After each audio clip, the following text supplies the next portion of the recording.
పులివెందులకి, జగన్ కుటుంబానికి అనుబంధం ఒక 50 ఏళ్ళు. 5 దశాబ్దాల అనుబంధం.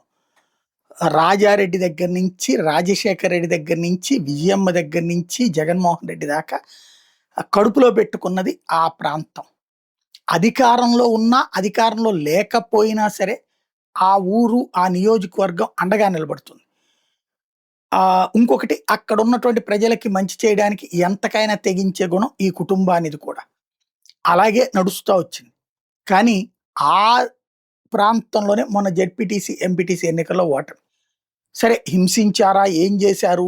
ఇదంతా పక్కన పెడితే, తిరగబడగలిగిన శక్తివంతులు కూడా లొంగిపోయారు లేదా భయపడి వంగిపోయారు అంటేనే ప్రభుత్వం ఎంత స్ట్రాంగ్‌గా ఉంది, జగన్ బేస్ ఎంత లాస్ అయింది అనేది అర్థమవుతుంది. అందుకే పదే పదే అక్కడికి వెళ్తున్నాడు జగన్.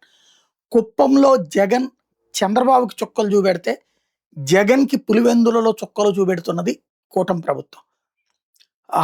కుప్పంలో జెడ్పీటీసీ, ఎంపీటీసీ ఎన్నికలు, మున్సిపల్ ఎన్నికల్లో వైసీపీ గెలిస్తే, ఇప్పుడు ఇక్కడ పులివెందుల్లో సేమ్ రివర్స్ తెలుగుదేశం గెలుస్తున్నటువంటి పరిస్థితి. గతంలో ఏనాడు సాధ్యం కానిది ఇప్పుడు మాత్రమే సాధ్యమవుతున్నది. ఇప్పుడు ఆ నేపథ్యంలో బాధితులుగా వైఎస్ఆర్ కాంగ్రెస్ పార్టీ కార్యకర్తలు అనేక మంది తన్నులు తినడము, తప్పుడు కేసులు అరెస్ట్ అవ్వడం, జైళ్ల పాలవ్వడము, ఇదివరకు ప్రభుత్వ కార్యాలయానికి వెళ్ళి జగన్ పేరు చెప్పుకుని పనులు చేయించుకున్నటువంటి వాళ్ళకి ఇప్పుడు అక్కడ పనులు కాకుండా పోతుండటంతో ఆవేదన చెందుతుంటే, మళ్ళీ వచ్చేది మన ప్రభుత్వమే, ధైర్యంగా ఉండండి అంటూ భరోసా యాత్రలాగా సాగుతోంది జగన్ టూర్.